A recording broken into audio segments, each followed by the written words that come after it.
My name is Mitch Benner, and we started this podcast to remove the stigma around sobriety from addiction. My name is Aaron Nelson. Through our stories and the stories of our guests, we hope to help you find a new path. Get rolling. All right, guys, thank you so much for coming back. This is Shattered Darkness. But today we have a good friend of mine here. His name is Andrew Pederson. And Andrew and I met in rehab, actually. Well, we probably met a long time ago. During the rehab process, we came to find out that we had a lot of mutual friends and spent time with the same people, probably at the same parties. So Andrew and I connected pretty quickly through our sobriety process and, being in rehab and whatnot. So I just want to introduce Andrew Pederson. Thanks for being here, bro. Yeah, thanks for having me. Yeah, man. Excited. So, basically we're just going to kind of let you start where you want and just kind of tell your story. You could start day one. We usually start a little bit on your childhood, Okay. How your childhood was, where you're from, things like that, and just kind of go through the important parts of your life that feel like led you to having some issues with alcohol. Perfect. Yeah, alcohol and other things. But yeah, we'll start Just get kind that of closer. at the beginning. It was a cool black night, clean white moon. Andrew was on the street trying to consume. No, I was born in Longmont. Been kind of in Colorado my whole life.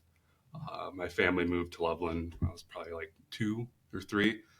Growing up, it was pretty normal. Like, I think in the sense of when you look around, I know people have different backgrounds with some more gaps or some more just stuff that isn't normal. But, my parents were always together, always kind of had a stable home. Never really went without. I have an older sister who I really look up to. She's kind of like my best friend even now in adulthood. She's always kind of my go-to. But she's like 8 years older. So like growing up, it was cool because I had like this older person that would do stuff for me and like hang out. I never had to be like at babysitters or anything like that. But then she kind of left the house when I was like 9 or 10-ish. And she kind of went off to college, and then I was there kind of left alone. And I always felt like, oh, my parents raised my sister. She was good, always like straight A student, did her thing. And then I was left like, oh, Andrew's going to turn out fine. We don't need to watch him as much. Yeah. And I took advantage of that to the full extent because I didn't have a lot of, micromanaging going on or wasn't being watched very closely. My parents worked a ton. My mom was always gone traveling for work. My dad always worked like the weekends. So it was just like this weird mix. His days off were always during like the school week. So I don't know. There was like this gap there, I think, and just kind of like that father figure that was always there. Did you spend a lot of time with him when you were a kid? Like, did you guys do stuff together or? Not like in the sense of like football games and baseball games and the sports I would play. Like I say, he was always working, and I'm older. Like in my teen years, we would do like CSU football games and do stuff like that together. But yeah, there was always like drinking associated to that, and I picked up on that. Do you feel like did your parents drink a lot? No, my mom. I can only remember my mom drinking like once, maybe twice my whole life. I know she grew up with kind of a hectic childhood, so she kind of never dabbled in it as much. But my dad was always drinking. He was always at like the Moose Lodge with his buddies, and if he wasn't working, that's kind of where he was. And then a lot of my childhood, when I would spend time with him, like in those formative years, like 8, 9, 10, 11, would be with him and his buddies at the bar. Playing like shuffleboard and pool and thinking like, oh my God, this is great. Yeah. Wasn't that awesome, man? It was sweet. Yeah, man. dude, I love that too. See, that's like the kind of the part that I wish that I could enjoy. Like it's not so much like I want to drink again, but like we grew up in this place called the Moose Jaw. After softball games, that's where we went, right? And I remember playing video games, the pool, and same thing, just kind of hanging out and having fun. Like it was a fun time. We're still having just as much fun without the alcohol, but it's just kind of one of those things too, where like brings you back to like, I wish sometimes I could just belly up and not be drunk for 8 months afterwards. Right. Yeah, right. And I guess there's probably people in those settings that can turn it off. Right. I definitely couldn't, but it was always great. Like I always remember just like these old time dudes that just have these awesome, stories about how fun their life has been. And I was thinking, I can't wait to be able to do that. I can't wait to be. I remember thinking that exact same thing. I remember even telling my mom at one point, I think I did something stupid, like pretended I got busted with drugs at school or something, and she freaked out. And I just remember being like, well, I just wanted to have like a story, like dad, because that was the thing, it was like that rebellious nature. Yeah. I think was always in me. Yeah. And you kind of just looked forward to it. And that's funny because I would do the same thing. Like I said, I was always kind of exposed to drinking. And, after my sister moved out, summer times, my parents would be at work all day. And it's like I would be home alone, messing around, whatever. And I remember I would pretend to be a meteorologist and I'd put like my suit on and then I would get off of my set and I would go pour a glass of iced tea and pretend it was like a whiskey. And I was like, oh man, I can't wait to do this. And it's super embarrassing thinking back to that. But for whatever reason, like those are the kind of memories that stick out because I didn't do anything at that time. It was harmless fun, right? But you're trying to connect it to this like vision that you think life is supposed to be or what you're looking forward to your life being. Well, and that's the thing, you're developing what your adulthood is going to look like at that age, and it's funny, like I'm trying to think if we ever, I started smoking cigarettes when I was 14, and it was only because we would find ones that my dad had. And then by the time I was 15 or 16, we had friends at the skate park that would buy us cigarettes and, but that's really funny. Like, I love how, first of all, I'm trying to imagine you as like a 9-year-old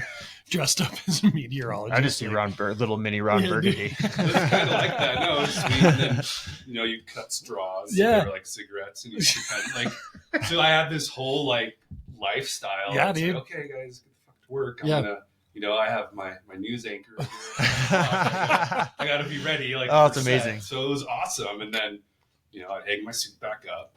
That's really funny, man. Screw around on the internet, whatever, or go ride my bike or skateboard and then do it all again the next day. That's really funny. But then that kind of, as you start meeting other people, and I always gravitated, and I think it was because of my sister, but I'd always gravitate towards people that were older than me. Like I, rarely ever hung out with people my own age or my own grade, maybe a couple friends here and there all through like high school.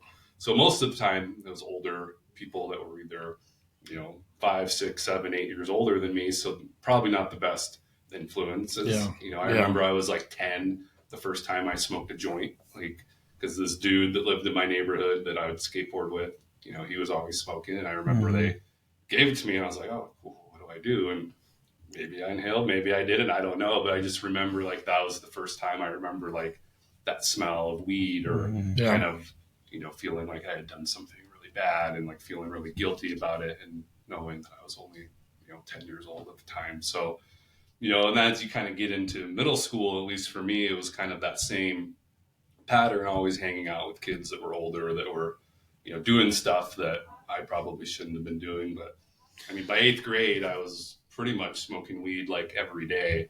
I'd go skateboard, or we had this like bike park area by the neighborhood I grew up in. It's now developed with houses, but it used to be like where everybody would go, just screw around. You'd ride bikes and, smoke pot, people would drink, things like that. But I remember always like, there was like this culvert and we'd hide like our weed and our pipe and stuff in there. And then after you get out of school, you'd run over, take a hit and go home and do your homework and stuff like that. So 8th grade, it was really starting to get kind of into all that lifestyle. Let me ask you a question about your childhood.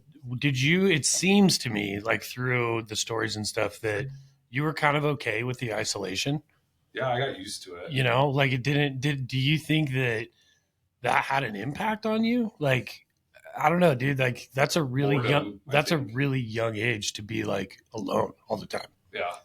And so I don't know. I just wonder if that had any impact on like the trajectory of your future, but it doesn't really seem like it has. Even today, it doesn't seem like you don't talk about it in a negative way.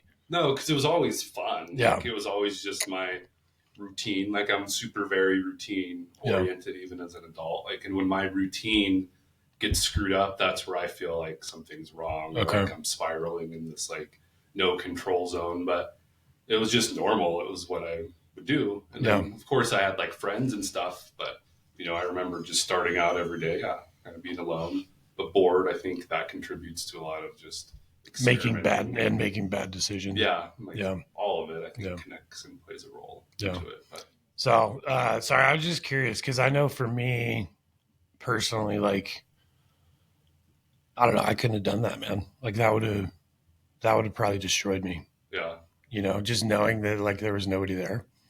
it's kind of cool though. Like I don't know, I see it both ways. Yeah.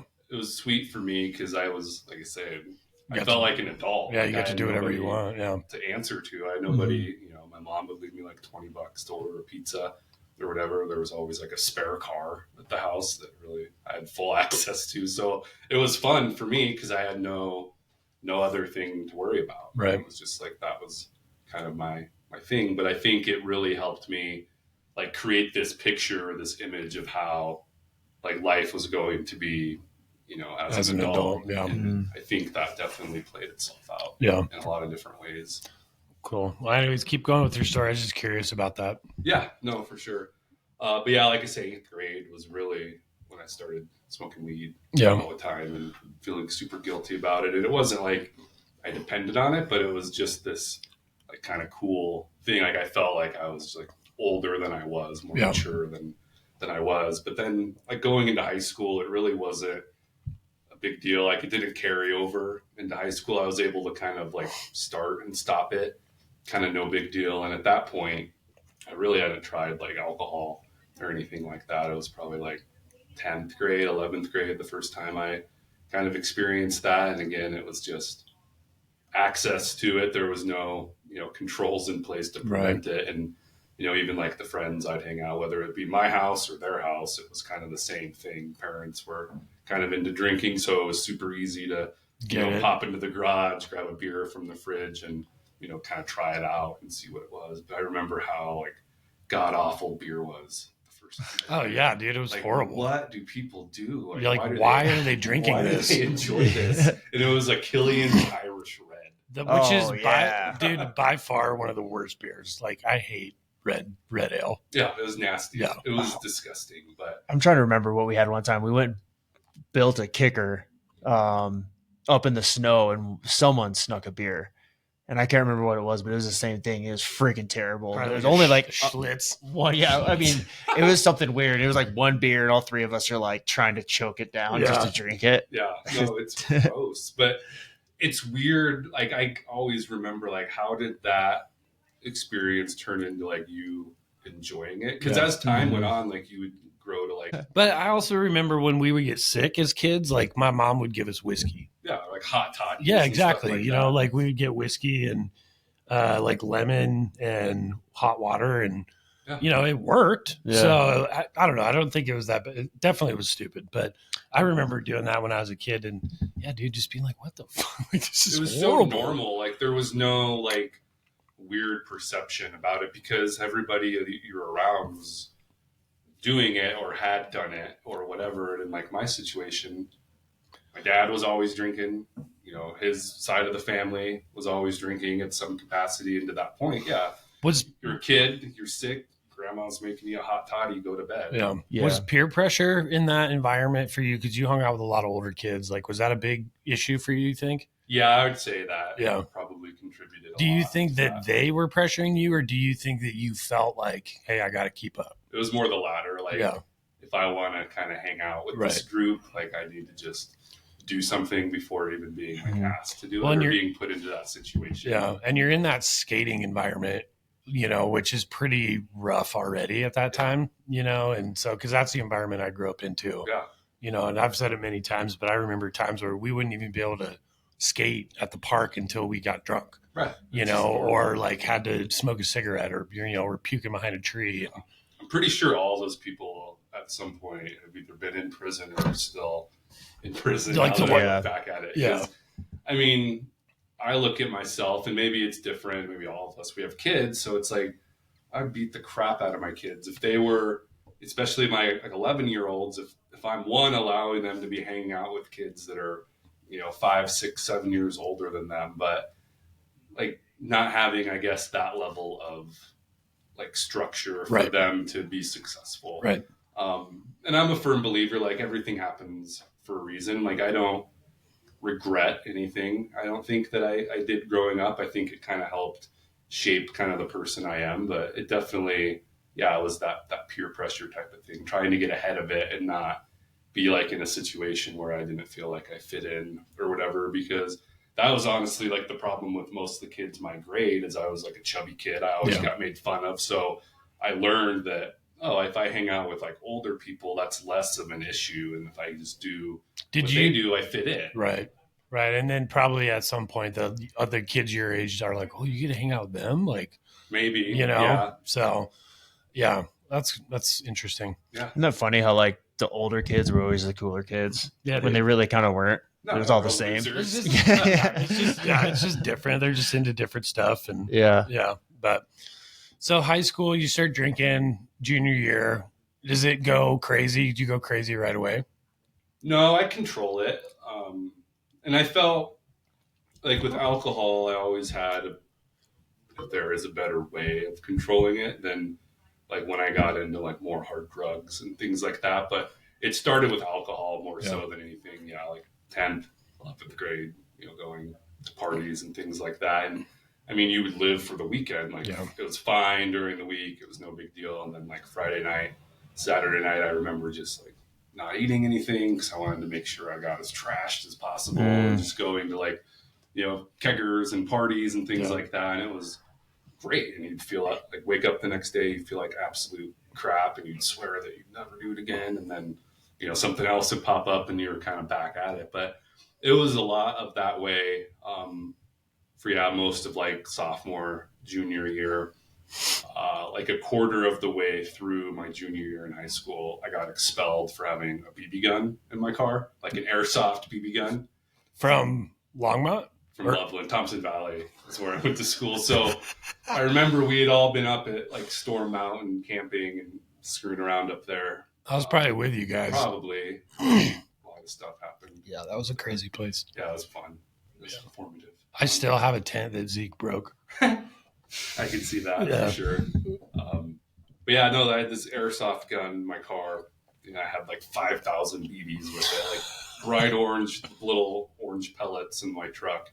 And then I had spray painted that airsoft gun black, so it looked like like a 45 or whatever. I don't know why. Like thinking about why I would do that, because looking back, I remember that's stupid. That's a good way to get shot. Well, yeah, for sure. But at the same time, you don't think about that stuff. No, it looked cool. I thought exactly. I did the same. We did the same thing. My dad's like, dude, that's not a good idea. Yeah, but I remember, I was sitting in class, and this younger classman that would kind of hang out with us.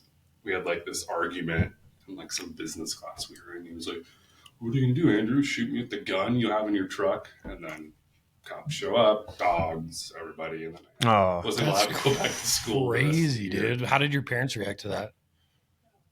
I didn't get in trouble, like, if that's the answer. And I mean, I think that explains, I guess, a lot of how I grew up. Like, I just didn't get disciplined from it. Like, I told my mom knew. And coincidentally, my sister had a friend whose parents were out of town, and I would like house sit their house when they were gone. So it was really like my mom and I coming to this agreement, like, we're not going to tell dad. You're going to get up like you'd be going to school every day, and then you're going to go hang out at the house you're watching, and nobody will ever know. So your mom came up with this plan? Yeah, like her and I concocted this plan so my dad didn't find out. And I don't even, to be honest, know if he knows now, like if that happened or not. I'm sure he does, but there was a lot of that, like just skating around, like being accountable and taking ownership for like big issues. And I mean, at the end of the day, I screwed up. I shouldn't have had that. Like I learned. Yeah, but that's still lesson. Fairly innocent, like I feel like that's an extreme punishment for something like that. I mean, I get a gun at a school. Like that's obviously in the day that we live in today. Like that's pretty crazy. This was probably 20 years ago. Yeah, like 2003. Yeah. So 22 years ago.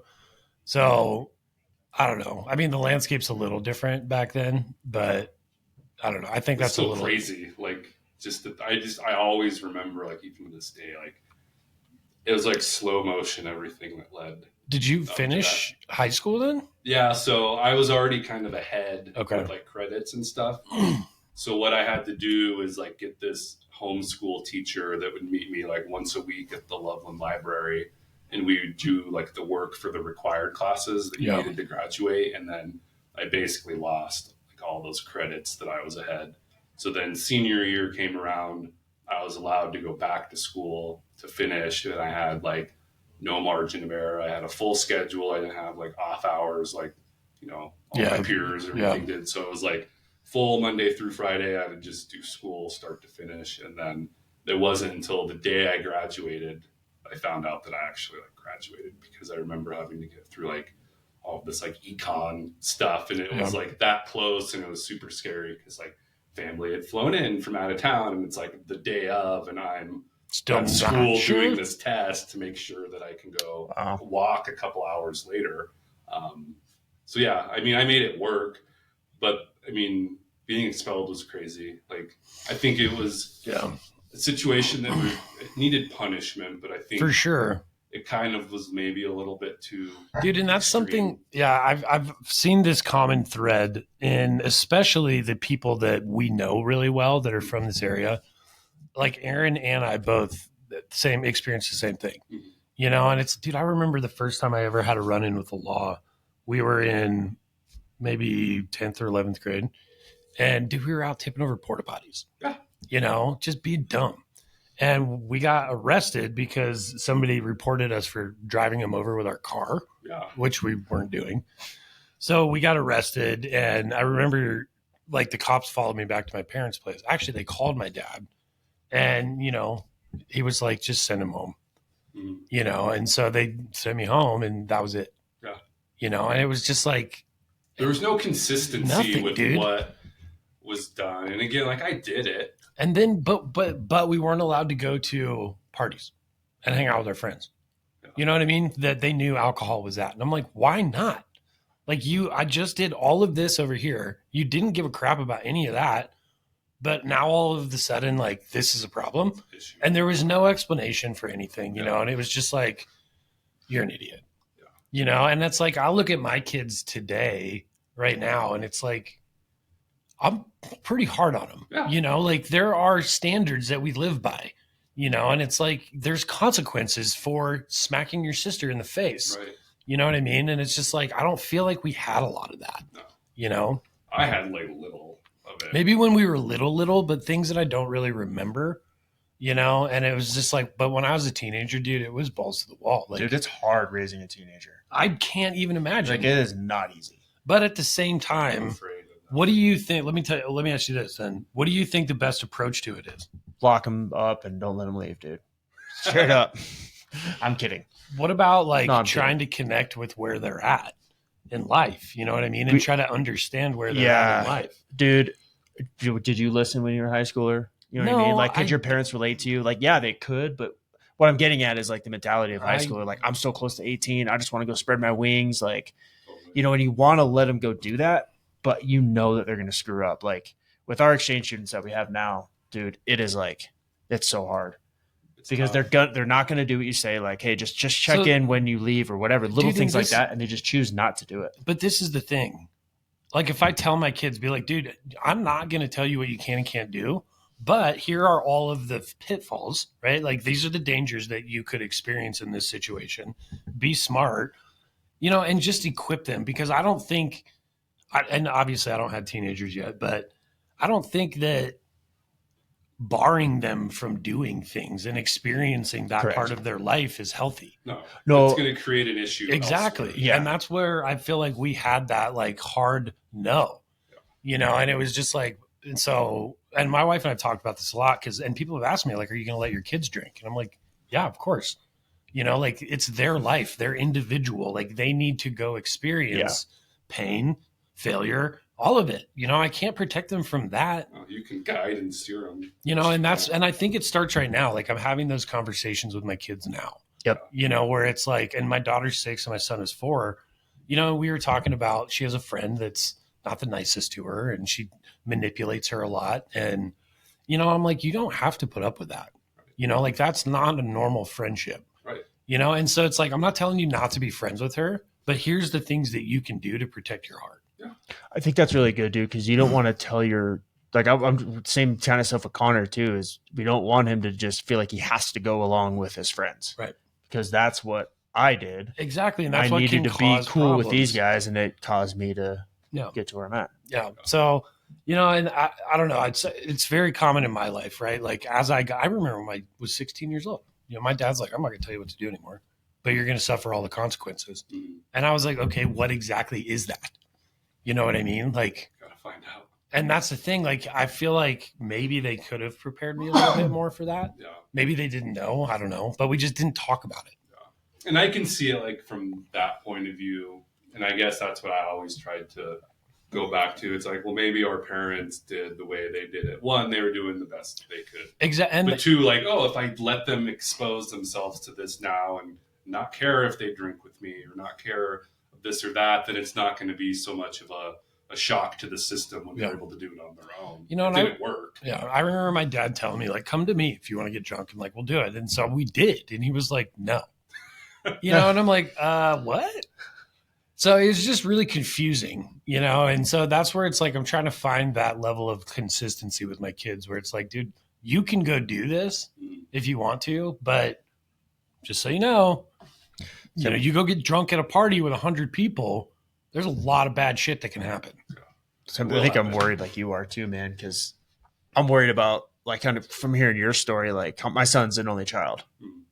And I'm like, man, I don't want him to have like left alone like you were. They're not saying anything bad, but like I can see his personality already. And if this whole thing is genetic, like they really say it is, like I could just easily see him falling into abuse. Yeah. Yeah. And you know what? One of my kids will most likely struggle with it. But at the same time, like that's where I think the conversation. But will they? Because I don't know. Like the path all of us have been on, and with having children, and there's a lot of similarities in our lives, right? Like, but our parents never like sought help. Like my dad knows and knew that he shouldn't have been doing what he was doing. Like it led to a lot of negative consequences that impacted me. And of course, I mirrored that behavior. And it's like I feel like we're all of us have that opportunity as we kind of broke that cycle, so our kids can see like, oh, well, I remember this version of you that was kind of crazy, you know, acting weird all the time, and then now you're more like stable. There's more routine. It's consistent, and I would hope, and I'm honest with my girls, like probably too honest, the oldest ones. I don't think that there is such a thing. Yeah, agreed. It's true. That's how I look at it, and I struggle of what I tell them and what I don't, but they're super aware. Like, dude, I've DUIs. I haven't been able to drive before. I went to rehab. Like, I hurt everybody around me, including you guys, for a long time, and it created an issue. Right. And I'm trying to fix that issue, and I'm bringing you kind of along for that ride. Dude, and that's exactly awesome. What I wanted to do on our journey too, because my son was too young to understand, but my daughter knew. And we brought her into that, and now they think I'm allergic to alcohol, you know, and that's what we say. And it's like, no, I don't drink because you break out in handcuffs.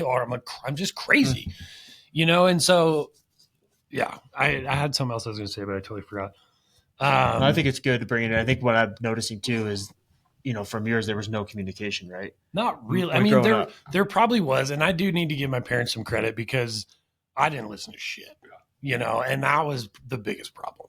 You know, had I actually taken their advice, I don't think probably half the shit would have happened. That's what I was trying to say with teenagers, dude. They hear you, but they don't listen. And I get that. And I've had to, and I see it in my son.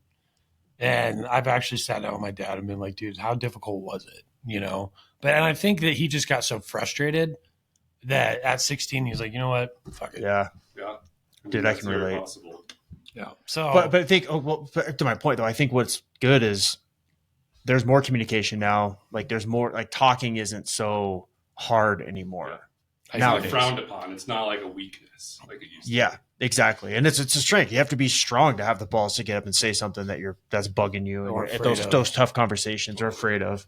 Yeah, 100%. But so graduated high school. Barely graduated high school. Got expelled. What happened after high school?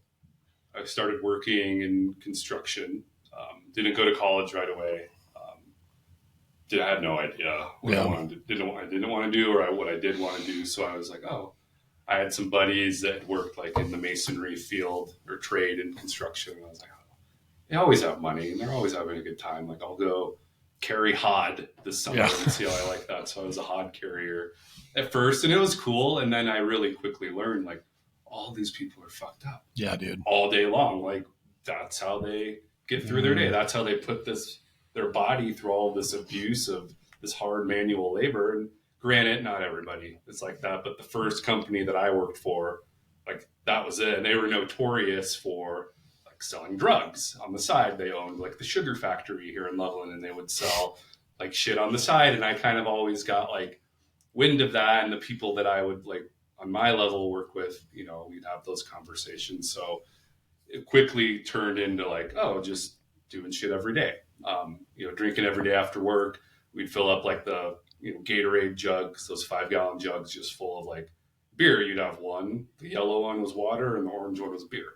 You know, pick wisely throughout the day on how you want your day to be. But that was it. You'd finish, you'd work your day. And then like there were nights that I never even like changed. Like I never got out of like my dirty ass like masonry clothes. I would just go drink. And I was not even 21 then, obviously. And I felt pretty smart because I was born in '88 and I took like a safety pin to my ID and I scratched the 8 into a 6.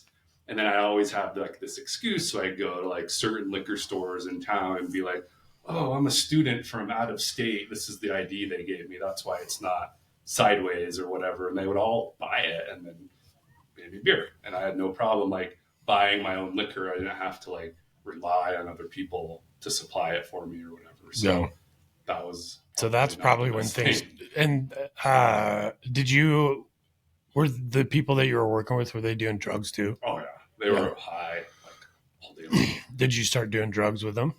Not like with them particularly, but I started to do more drugs as a result of like knowing that it was acceptable in that setting to be on drugs. So I remember, and I mean, even in high school a little bit, my senior year, like I had dabbled with like Coke a few times and I thought it was great. Like this is amazing. Yeah. It's awesome. It was the best thing ever.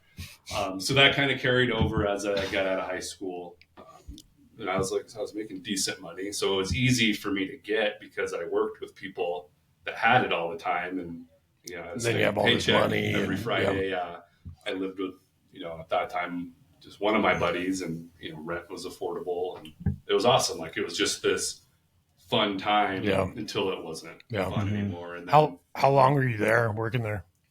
The first place I was only there for like a summer and then I just like quit, never showed back up. Yeah. But that was at a time where it was super easy to like leave a job site and go down the street to another job site and they would just bring you on. For like 50 cents more an hour. Yeah, you get a raise out of the deal and you would get like better experience. And for me, like I always wanted to like strive to be like a journeyman bricklayer because that's where they made really good money. So that is a dying trade, dude. It is. It's a cool trade. It's very, that like, would be very fun. I like the instant gratification from stuff like that. Yeah. That's why I always loved construction. Yeah, it's cool to see like you built that exactly. or you had a part into building that. Yeah.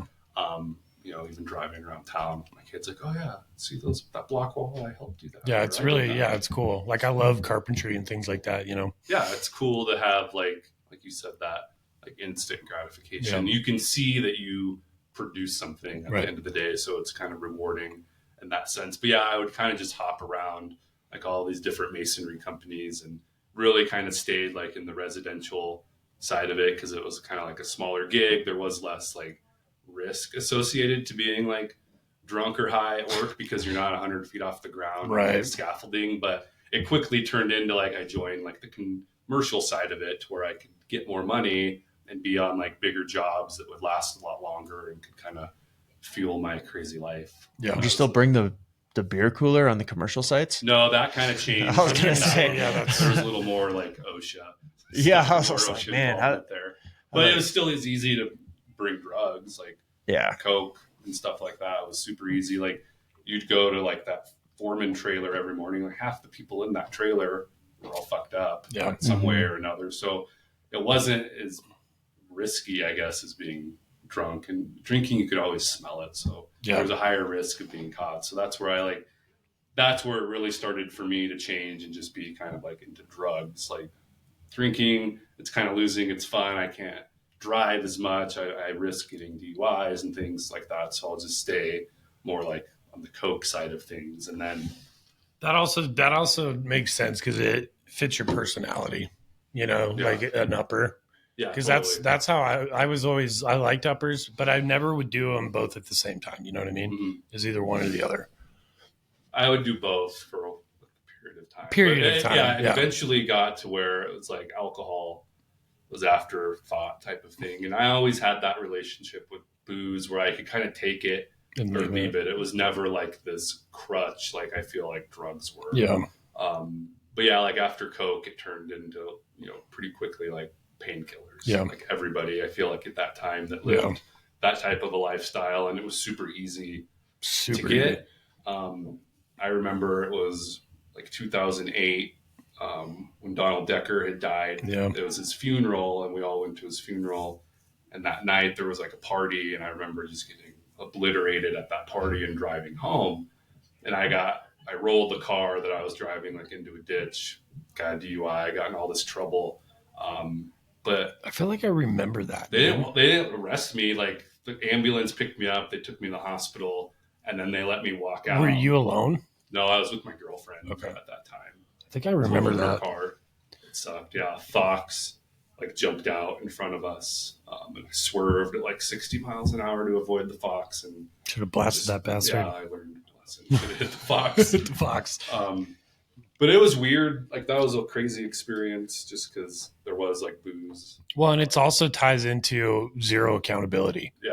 You know what I mean? So it's just like same thing. We're doing all this crazy shit and not getting in trouble for it. Yeah. I had to get myself in trouble for that because nobody came. It was the middle of the night. You had to call somebody. Yeah. And I was like, well, she's hurt. My hand had like tendons hanging out of it, blood everywhere. Was she pretty bad? No, she didn't have her seatbelt on. So she kind of just rolled into like the very back of the Explorer. So she ended up just getting like some scrapes. When I like braced myself as the car was rolling, I had my like elbow up against the window, and then that window broke and my hand kind of got stuck out. So like the corner of the door like pinned me down, and I had to like yank my hand out to go find where you see it. Little bruise right there. Yeah. That's crazy, man. You ever seen Rookie of the Year? Mm-hmm. That kid's arms. Yeah, dude, that was like one of my spring loaded. That's how my finger is. This finger is amazing. Spring loaded. It's like I can play table football like a madman. Yeah, and things. So yeah, but like I had to call 911 because nobody was there. A car came by to ask if we were okay, and I was like, "Yeah, we're fine." And I had a cooler full of beer. I was like, "Take this beer, like take it all, like get rid of it." And I remember like hiding all of the stuff that had like spilled out of the car, and I was like, "There's no way I'm going to get out of this. Yeah, I have to call 911." So they came, took me to the hospital. They never arrested me, and then they let me leave the hospital with a prescription of Percocet for my hand, and that's what like started that whole like spiral. I was like, well, alcohol got me this DUI, and it ended up getting like dropped or like a deferred sentence. Yeah. So I mean, I did the stuff that I had to do for it, but that's where I was like, drinking sucks. Like you can get in so much trouble for drinking, and like those painkillers, it was sweet because they sucked at first. Like I hated them, and then they like slowly became something that's like, oh, I want like more of that. I want more of that. It was pretty easy to get. A lot of people had them. A lot of people knew people that could get them. Yeah, especially I think it was. I remember being in like 10th grade, dude, and a meth lab exploded like right next to Mountain View. Yeah, and I mean it's like I remember at one point there was like one cop to every 4,000 people, and it was just such a tiny police force, and meth was a huge problem. And yeah, dude, fighting drugs around here was not a problem at all. No, it was easy. It was super. I remember doing lines of painkillers and then going to hike Mount Horsetooth. Mm-hmm. Bro, I puked the entire time. Yeah. It was horrible. And you got back down and you did more. No, I actually didn't, because I was like, I couldn't do that stuff. That was probably, I remember tripping acid one time and I got lost on Colfax, and that was that's scary. Yeah, that was the last time I ever did that. That was one thing I never messed with, was like the psychedelic. Yeah. I didn't really care for that either. And I hated it. I didn't really care for that kind of stuff either. I've done shrooms quite a bit, but I don't know. I just didn't. Yeah, that was too like just out of control. You know, it was weird. Yeah, I didn't like it. But I got way into ecstasy. Yeah, that was fun. That was probably my favorite. But so when did you throughout all like how did you meet your ex-wife? So I met her in 2013. Okay. Which, I mean, at that time, everything was fine. So from like 2008 to 2011, it was just like balls of the wall, like started down this like painkiller adventure. Ended up having to do some rehab as part of that. That girl that I was dating, whose car I wrecked, her sister ended up like overdosing and dying. Jesus. And I remember like being at the hospital for all that and like how crazy that was because I mean I kind of grew up with them and I knew that family very well and it was just something that always like stuck with me and I was like I gotta like fix this, I gotta figure it out because so many other people were dying from it and it's like I knew personally like I put myself in situations where I probably shouldn't have made it out and I did. So at that point, and that was like June of 2011 when that happened, and I like went to whatever that place is on like West Eisenhower. A New perspective. No, it's like a behavioral health place. Okay. Beyond that, but anyway, I signed up for like their outpatient rehab and like relapse prevention stuff, and like put myself on like drug tests and things like that to have some accountability, and that worked. And I haven't done like a painkiller since 2011, which is cool. That's crazy. And I mean, obviously, you had a super traumatic experience. Yeah. You know, unfortunately, and it's like in those moments, you either go harder into it or you leave it, you know?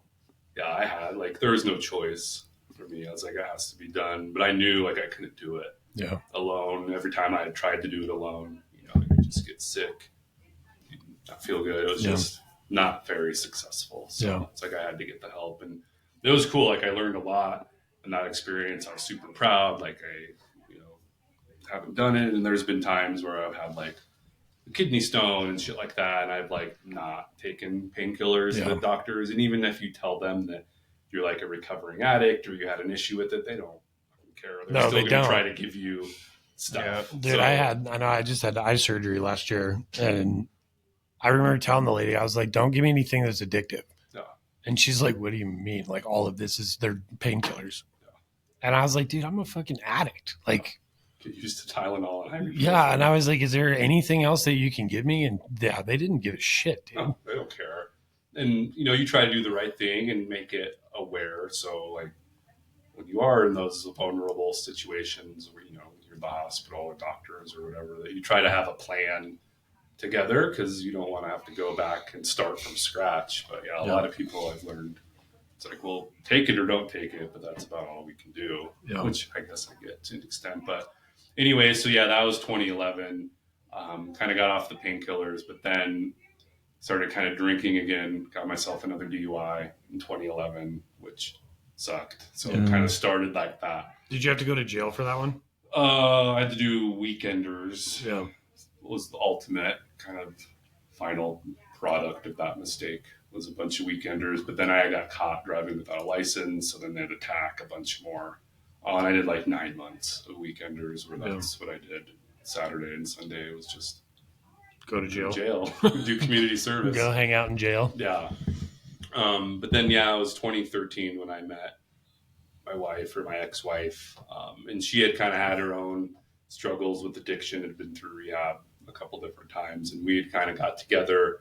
And then very quickly, kind of after that all started, it was obvious like that she needed some help with drinking, and she went and got kind of that help that she needed. And it was a good time for me to kind of look at myself and my situation and say, like, I can use this whole thing for good. Like, you know, I like this person. I think there's a potential future there. Like, you know, enough's enough. And then at that point, I kind of took it upon myself to kind of go through her journey with her. And I was able to really like stay away from drinking. Obviously I wasn't doing like drugs or anything at that time, but it was cool. Like for the first time, like since I had got out of high school, it felt like, okay, there's some stability. There's like this this path or something bigger and better like on the horizon. And I mean, ultimately that's ended up what happened. Like we got it figured out and, you know, kind of pushed through. And there were the few times where I would like drink casually, like, you know, camping or whatever, like a day on a camping trip. And I was able to like turn it off and not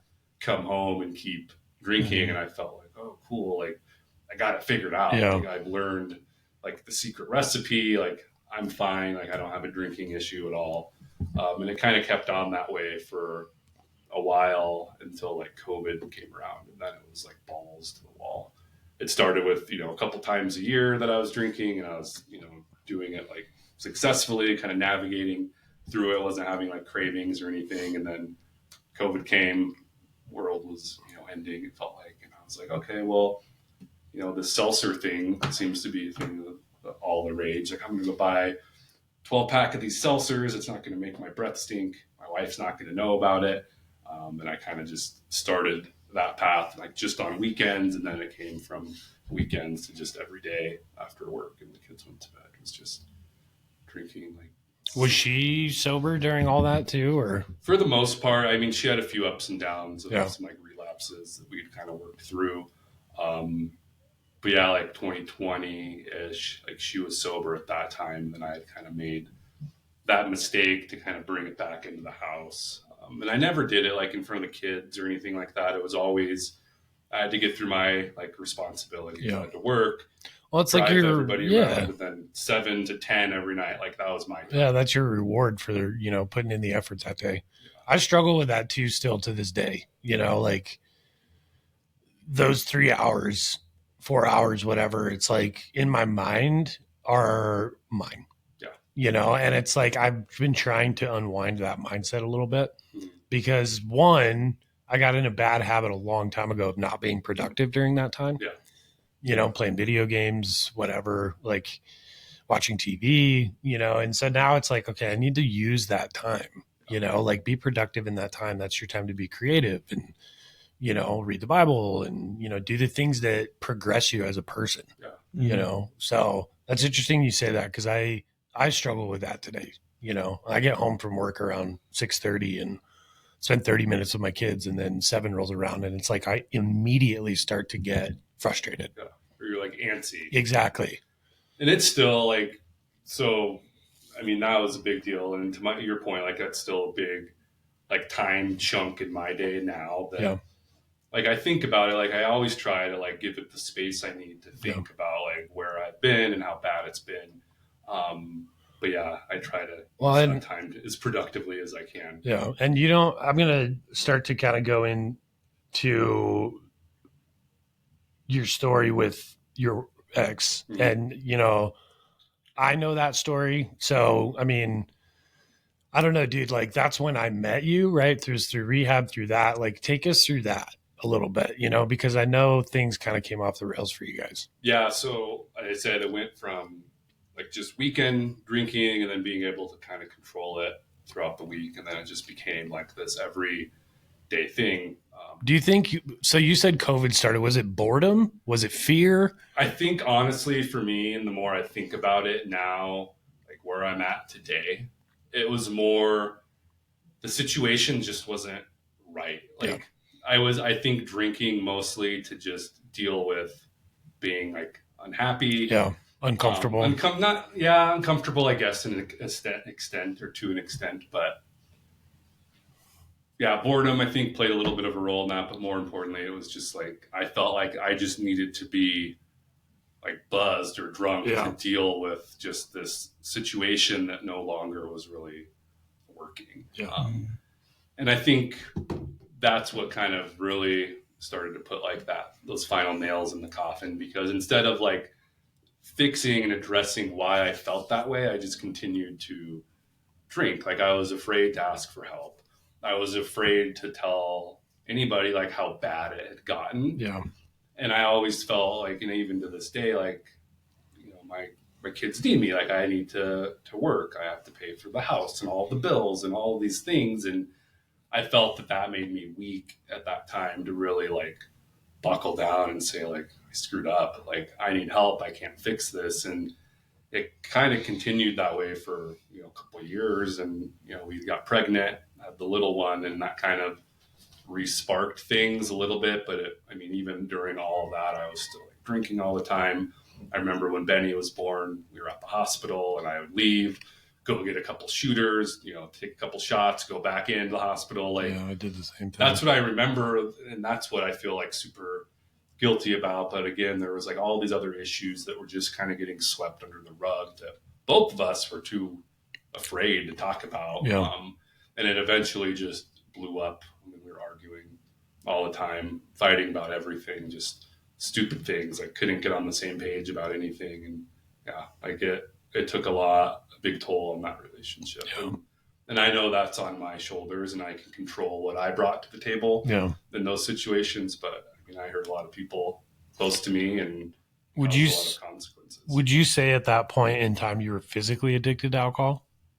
No, it was more of that mental. Yeah. Like I was such this person of routine. Yeah. And it was just like my life. Like that's what I did. I got up, went to work, dealt with the kids, made dinner, put them to bed. Is it hard for you to change that cycle, good or bad? Like it could be a good routine or bad routine, whatever. Is it hard for you to change your routine? Yeah. It's super tricky to change it. But I never, like, once I made that decision of like, enough's enough, can't continue to go on this path and stop drinking. It wasn't like I was physically wanting it. I wasn't like withdrawing, and there was like no shakes or anything like that. And I was drinking at the end, like 24 beers a day. Jeez. A few shots of whiskey. Like it was a lot. Pretty significant. And then I did a really good job, like kind of just managing that, just doing it on my own. At first, I got connected with a counselor kind of right away. But then it was like more like, how do I behave? It's this like emotional reaction that seems to set me off and it seems to make me want to drink. And that's where I made the decision to do the IOP stuff, because I needed that extra level of support and more like, I don't know, tangible items that I could use in times of like distress crisis or whatever. It's helped a lot, and I learned a lot going through that program, but I never knew how to behave to manage my emotions. See, and that is where you and I think you and I connect, because I was the same way, and I was, for a dude, I still to this day, I'm highly emotional, and I feel everything very deep. I've been diagnosed with ring of fire ADHD, where it's like you can't focus on anything and you just spiral into anxiety and depression. And so, and then,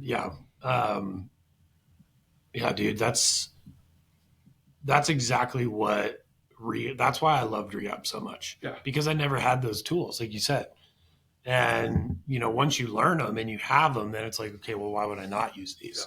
And it is what you make it. Like there's plenty of people through, all of those months or those weeks that we had to go through it. It's like, you could tell the people that are like wanting to make a change. Absolutely. And you can tell the people that are just there to like check the box because they're in trouble or they're getting pressure to clean up or change. And, that's, I think, what separates people that leave that program to get value from it and then have like real like solutions to leverage when they're in a shitty situation. But I had zero emotional intelligence. And it's really, honestly, they're simple practices, So, so you made the decision to go to IOP, do the rehab, which, by the way, is intensive outpatient.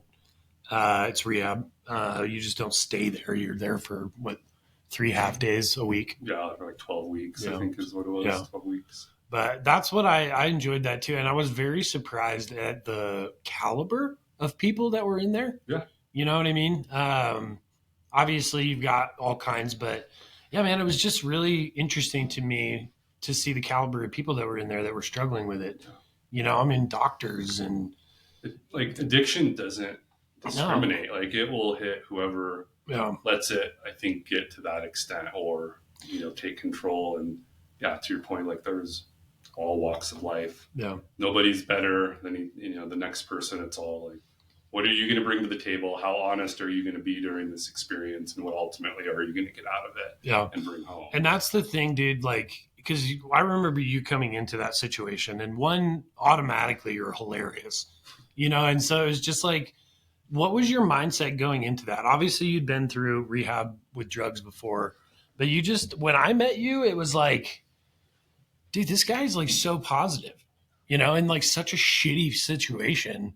And that was kind of attractive to me, you know. It's like he's kind of spinning this into a positive, you know.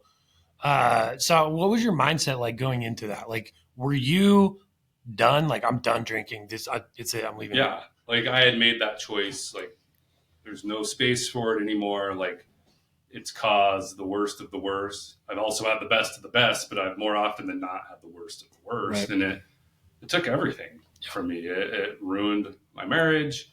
It put me in a weird spot with my kids, and I love where I'm at with them today. And Yeah. my trust is at an all-time high. And I love watching you with your kids. it's amazing. Like, it's my purpose. And to me, it was getting back to basics. I knew how to do it. I had that period of time where if my mind was in the right place and I had goals, that I was able to be successful. So I just had to get back to that space. And again, it's that structure and that routine that is what drives me to be able to like tackle it. Because if I don't have any routine, then I'm going to interpret things how I think they are, or maybe this is what that means. And I'm wrong a lot. So just having like that guidance and just, like you said, some of it was pretty basic. Just Totally. like how to be a human. Yeah, exactly. Like, or how to even shock your system into a different way of thinking, as simple as like dunking your face in cold water. Yeah. You know, and it was just these dumb things that I'm like, oh shit, that actually works. It's weird. It Yeah. works. You got to be honest. Like, dude, you said something too that kind of piqued my interest, was purpose. Use the word purpose. That is, I think, the reason for all of this, right? Like, I think that that's why, one, we struggled with addiction so much at the beginning, because, I mean, for me personally, dude, 19, 20, 21 years old, I had no idea what I wanted to do, you know? And it's like all these people, social media is a thing and fame is a thing, and all these people are making all this money in stupid ways, and we're like, oh, we're going to do that, you know? And it was like we never put any thought in anything. We never had a plan for anything. It was just, let's get fucked up, you know? And then things would get bad and these emotions would get involved in it, and that was how you dealt with it. You know, I was like, okay, how can I just turn this off? You know, and so, and that was my favorite part about rehab, is like, dude, you just get to put this yourself on the table and break it apart. yeah. Does it teach you how to be honest with yourself? I was always really honest with myself. Like, I was outwardly honest, right? Like, I was not afraid to tell the truth. I probably told people too much about what was going on in my heart, kind of thing. And so being honest was never a problem for me, you know?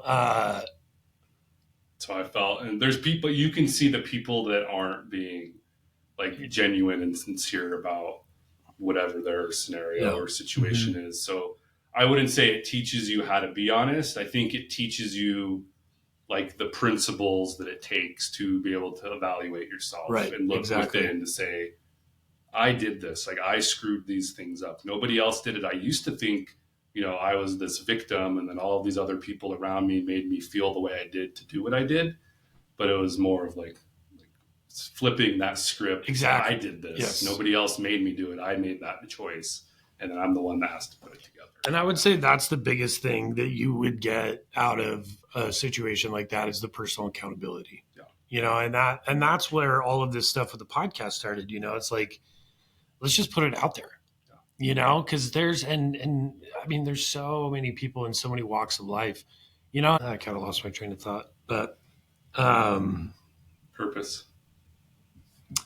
Yeah, that's like, you know, that, I don't know. I just really feel like our generation didn't get that.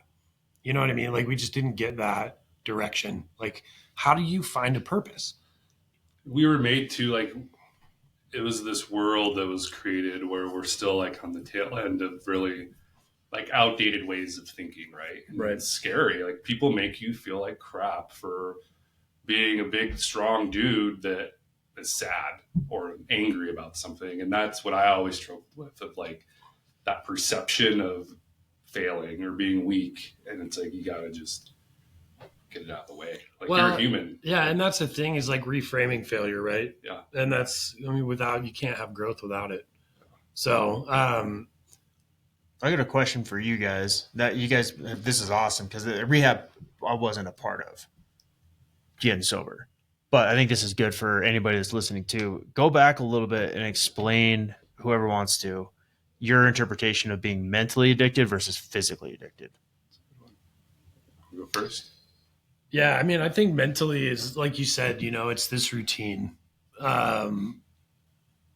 It's this thing that you've built into your mind of like, I have to have this, and it's so weird, man. I physically addicted to something is obvious, right? Like you can't physically function without it, and I'm trying to think I think probably the last 2 years of my drinking, I was there, where Mentally addicted?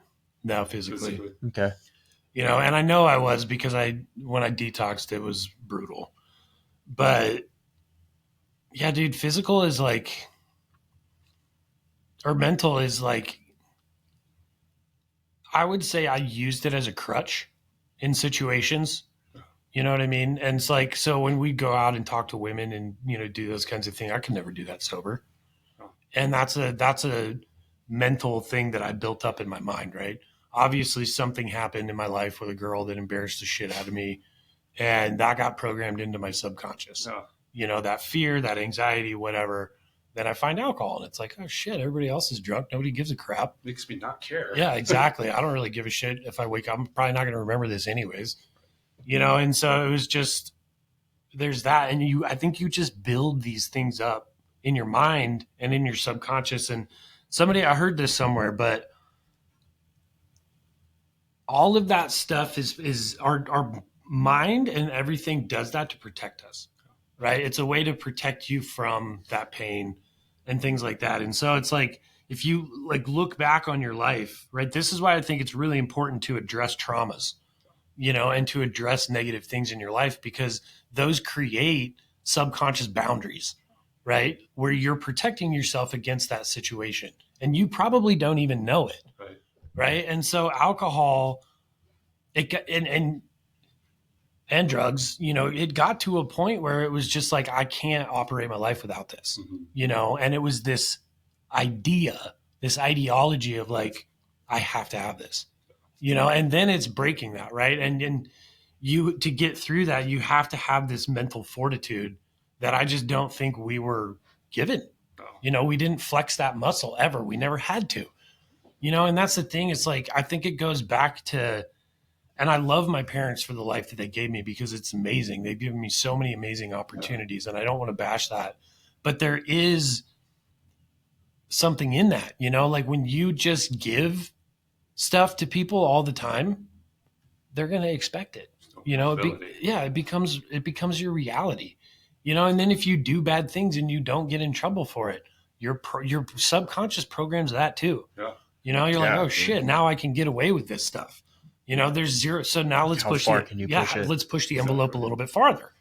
And you're 18 years old, 19 years old. I mean, dude, you're full of piss and vinegar and it's like, I could run through a wall. Invincible. Exactly. And so you mix all of that mentality together, dude. And I think it just creates these subconscious habits that we don't even know are there. And then, dude, I remember going into detox, sitting down with a psychiatrist, and I remember looking at her and she was probably younger than I was, and I'm like, what the fuck, and she looks at me and she's like, I'm talking about my childhood and telling this stuff and we got spanked and, which whatever, I spanked my kids too. Like, but dude, there was some situations where it probably got out of control when I was a kid. And that programmed into my subconscious, like, and dude, we get spanked for not brushing our teeth, not making our bed, like anytime we didn't do anything right, we got spanked for it. So in my child brain, I'm programming that into my subconscious, right? Like, so now fast forward 15, 20 years, I'm an adult. I do this shit to myself.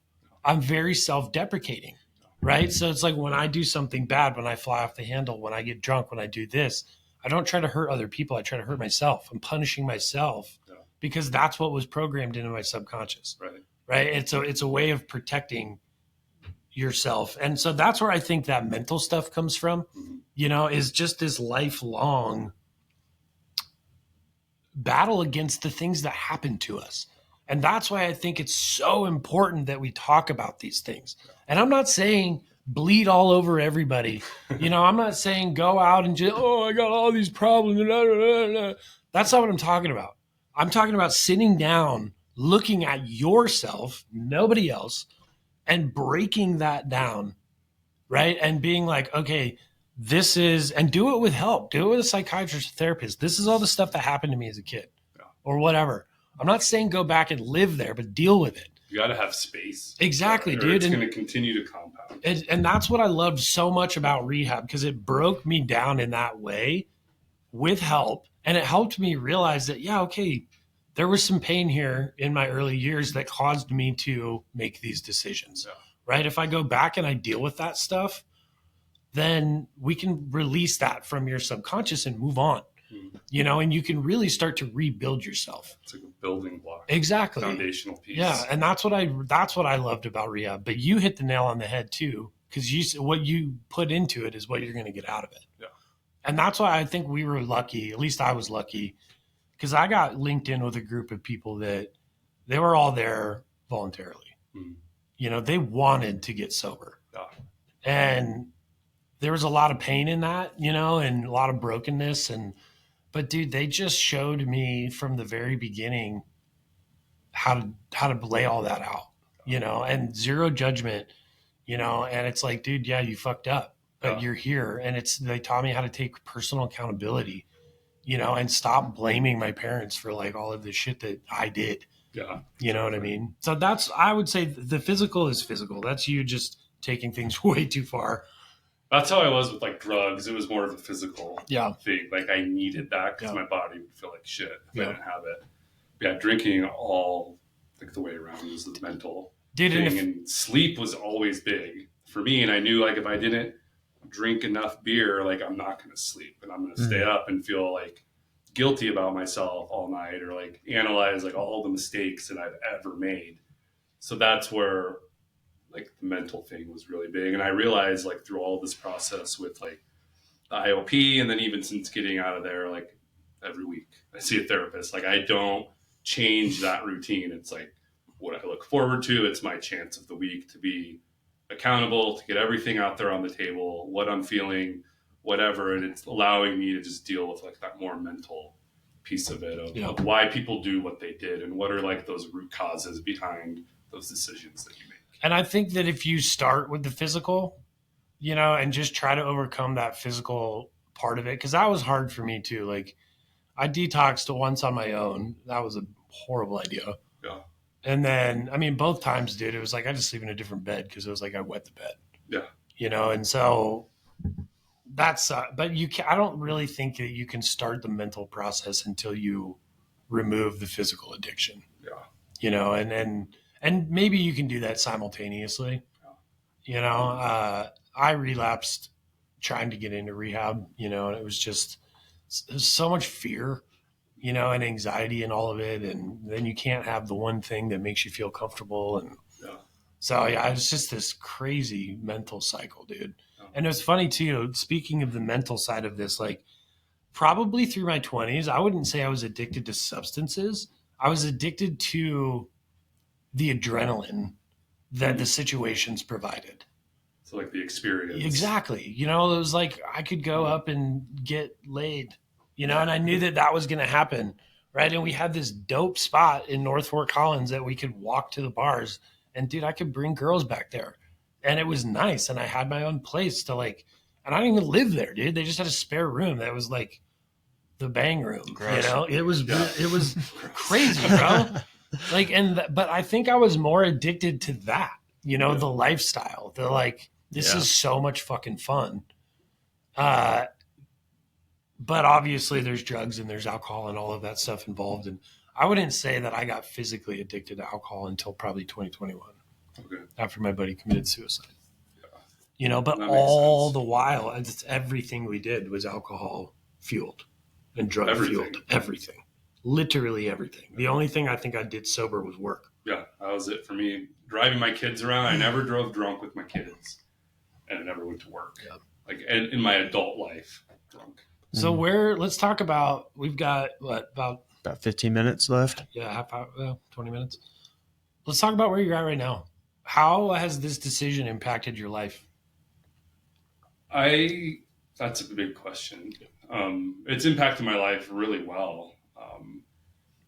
So much bad has happened from this. Like, I'm in the middle of a divorce. I'm spending like all of my free money on lawyers and crap like that for something that I tried to save for way too long when all of this kind of bubbled up. And I latched on to this old idea of something and being this like fixer of a person that I am. Like, at work, I find stuff, I fix it, like I get paid to do that. And it's not that easy at home. Like, it takes two people to want that change. And I've had to learn, like, I can't control other people. I can only control like what I do. And that's been really cool for me to kind of like step back and really just focus on myself. I haven't put myself first in probably 12 years. Like, I've always been being everybody to everything, or Everything to everybody everything else. to everybody. Yeah. Yeah.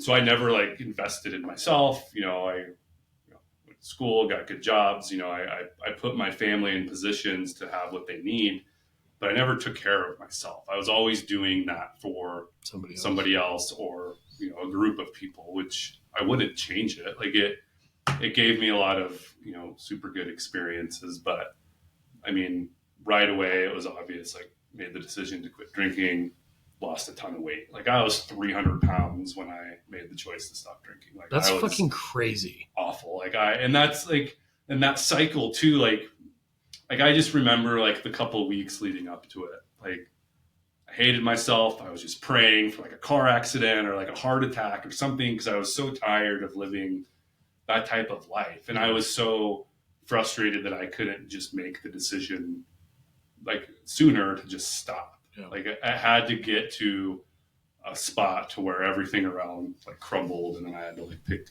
those pieces up. So that's been super cool for me. Like, I've never been like healthy as I am now. Like, I don't use an inhaler to breathe. I don't wear glasses. Like, I just feel like all around amazing, and I'm putting like myself first in a lot of scenarios. I'm going to the gym every day. Like, that's my time.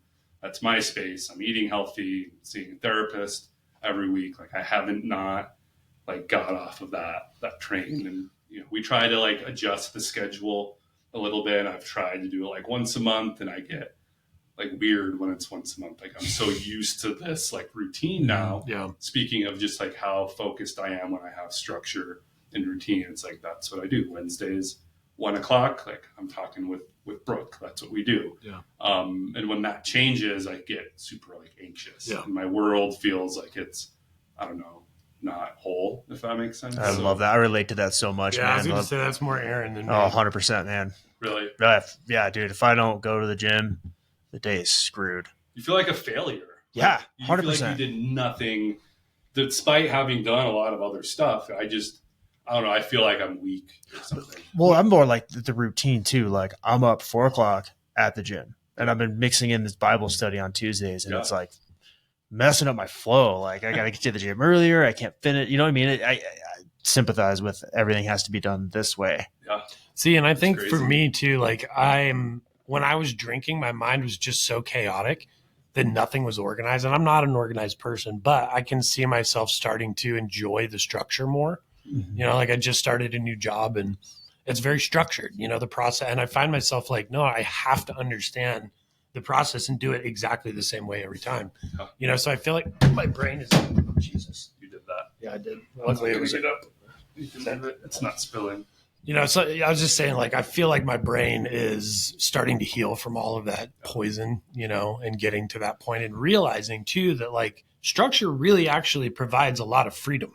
It does. It totally does. And discipline and things like that. It's like I find myself with all of my tasks accomplished and time to do things that I want to do. Yeah. You know what I mean? Or spend time with my kids. And so, that's cool. What I've learned with structure is you can even get to a spot to where you can still have those shitty conversations in your head and like heal and deal with the crap that you're so used to just suppressing, because at least in my experience, the less I deal with like all of that, the worse. No matter how like far removed I am from drinking, I still feel like out of control. So it's for me, been trying to find space every day, like I have a half hour or whatever at this time. Like that's where I think about the stuff that's stressing me out or whatever. And I felt like that's been, kind of a big help. Because would you say when you were drinking, you just mentally avoided that shit? Yeah, I would. Yeah. Anything. And it just compounds, right? And it's just like, I mean, dude, we ended up in a hole of $150,000 in debt, you know? Like, and it's always tomorrow's problem when you're totally, drinking. dude. Like, I'll Yes. do that tomorrow. Yeah. I'm going to do that tomorrow. I'm going to wake up early tomorrow. And then you wake up and get fucked up. Yeah, and, it's like, I'm going to go have some garage beers tomorrow and mow my lawn. That's what I'm going to do. Yeah. That phone call I've been putting off for 6 months. Wait. Yeah, That's where I've heard a lot of anxiety comes from. Like, 100%, anxiety dude. is not like I heard this thing, and I'm not arguing or saying one thing or another. There's two things on anxiety. One was anxiety does not exist. Mhm. This is me saying it's just something I heard. You get anxiety from this. absolutely. You're not attacking. Like if you have a bad news phone call with a client, right? Like Natanya, the loan's not going through. By the way, I got to tell you, I'm fucking with you. I'm kidding. the Neaton. I'm like, Yeah. you son of a bitch. Yeah, no, I'm kidding. I know you are. No, but I'm using that as an example of like Yeah. you have to address those things immediately. Then Right. you don't have anything to stress over. Dude, and the thing that That's I've how it should be. exactly, and Yeah. the thing that I've realized in that is that people will respect you for it. Yeah. You know what I mean? Like even at the car dealership, it's like, yeah, dude, like you had a terrible experience through our warranty program or whatever. Like just get in front of it. And really they were pissed because nobody called them to tell them what was going on. Every horror story in a loan is like the day before closing this happened, the day before this closing. I guarantee you that loan officer knew why- weeks ahead of time. So I Just- ran into your office Just one time. tried to figure it out, and then shit doesn't work, and I ran out of time. Yep. You know what I mean? Like, Yeah. and that I'm just use that as like you have to that phone call that you're delaying. Yeah. You're just drinking to bury it. Yeah. And it's Hoping way it worse goes now away. than Dude, it and was. that's You the just thing hope that it goes away. Yeah, and that's the thing that I love about your like 30-minute little personal powwow, right? You're addressing those things because if you think about that shit in reality, it's not that big of a deal. If you actually break that down instead of feel it, you're like, oh, I'm afraid of this situation because this person's going to yell at me. That's it. Yeah. But you stop there, right? But if you were to put a little mental effort into that and be like, okay, let's play this out, script it out. If you know what the person's going to say, it's not a hard conversation. No, Something happened to your phone. my phone. No, Aaron's. Will you look and see if it's dying or something? It says low battery. Yeah, Okay. just hit close. It'll come back on. There we go. But yeah, that's what I've realized, dude. Like, and then I find myself enjoying that process, of doing things right, of thinking through it, of breaking it down. And dude, it's helped my marriage, Yeah. where I can actually rationalize the things that are going on in my head. I'm always like, oh, that makes a lot of sense, but instead it was just purely emotional. Yeah, that's the thing. It's hard to get your point across when you're emotional about something. Yeah. If And I you still can- get very emotional, but Yeah, but if you can at least prepare those conversations of, prepare for the worst, hope for the best, it's never as bad as if I like your term used is future trip a lot. yeah, Like that's if- when we learned in rehab. Yeah, man, if you can just maybe future trip into the worst thing possible, it's never going to be what you imagine. Well, and that's, dude, my dad always used to tell me this when I was a kid. He's like, if you're afraid of something, go live there. Yeah. And that's what he's talking about is go explore that mentally, right? Go think through that situation, live there, accept the worst case scenario, whatever that may be. Okay, I'm going to lose this $1 million deal. Accept that, and go and be like, all right, if that happens, that happens. And then go into it and do the best that you can. I mean, that's all we got to do as people, and but we compound it with all of these emotions and And then anxieties. as long as you don't psych yourself out and just bail from it. I think you could say that for sobriety. Yeah. People Yeah, make dude. up all this shit and they're so scared of it because they have no idea what it is. Like fear is nothing more than the absence of knowledge. Yeah. So you go explore that, live there, you're going to be fine. Yeah. And it's amazing. And then you find yourself like looking for it again because you're proud of yourself for getting through that tough thing, or whatever. There's so many more things to say. Yeah. about And it. dude, like it goes on, and I don't know if I could ever go back to like that old me. Right. You know what I mean? Like, Yeah, dude, just I because totally there's know what you so much like chaos and turmoil. well, and you've with it. and you've experienced clarity. Yeah, and I think for me, it's been accepting it too. Like it's happened, it's done. Yeah. Like you can't hold on to it forever. It's going to continue to just like keep you connected to it, and you have to just like let it go. And that's where like personally, I've been proud of myself the last like month I've kind of had that realization, like, let it go. Yeah. Like, It's done. Like, let it go. The only thing you can control is you. And, you know, it's funny, like, you're probably one of, in my opinion, knowing what you've been through and just the way that you've navigated all of it. Like, dude, you are, in my mind, like one of the most incredible people, Thanks. you know, because not only have you done it on your own, you know, like without really a deep support system outside of therapy and things like that. Like, I feel like Aaron and I both had that, you know, with our wives and family, and maybe you did, I don't know, but I don't know, man. I just look at you and it's just like, damn, like you have accomplished so much in the last 14 months. Yeah. I don't know what I would do. And thanks for that. Like, Yeah, man. without my kids, like, Yeah. really, they've been It lights like me the up. backbone in Yeah. everything I do. Like, It lights me every up decision I make. to see you on Facebook with your kids and doing all the stuff that you guys do. It actually inspires me to be a better dad. Thanks. So I just want to tell you that, dude. Like, I know that you've been through a lot of shit, and I can't imagine how tough all that was. But, dude, you are killing it right now. Thanks. What's your sober date? November 23rd or 25th, 23. So 500 days. I think That's next awesome, Friday. dude. Hell yeah. There was one time, it was at Thanksgiving. It was the first like major holiday I didn't have the kids. Like, and I knew I was going to get them on the actual day. Yeah. But it was like Thanksgiving break. And there was one time, it's like I pulled up to the liquor store and I like talked myself out of it. And I just turned around, Nice. went home. And that was like the one time that I got close. Yeah. To like go and buy a case of beer. But I think Yeah, I dude. thought of in my head, well, that's like 1,200 calories. And that See, dude, you created a new habit that was important to you. Yeah. You know, it gave you a purpose, you know, and that's what I think that's my biggest thing in all this, right? Like, you want longevity and sobriety, find a purpose. Yeah. Serve something, whatever that is. Other people, your family, you know, who knows? Find something that lights you up, that Yeah. gives you goosebumps, you know, and then go chase that. Yeah. But, dude, we always ask our guests as we wrap up, like, what's like the one thing, you know, in your mind? Like, what's the one piece of advice that you would give to our listeners right now? I would say, I mean, do those hard things sooner. Like, as we just talked about, quit putting them off because it's only making it worse. And it's kind of one of those do as I say, not as I do type of things, because Yeah. I'm still working on that myself, but just get it out of the way. Like, take that first step. It's not that bad. It's way better on the other side of it than it is dealing with whatever it is you're dealing with. Yeah. That sucks. Yeah, I agree, man. And I don't know, it has to come from the individual, right? There's got to be that motivation. Well, that's awesome, dude. I just want to say thank you for your time, for coming on and doing this. And I love you, man. Maybe you guys too. Yeah, it's so great. You're in the mix now. Yeah, no, you're fucking awesome. You get you guys. Dude, and that's what we're trying to do is just build a community.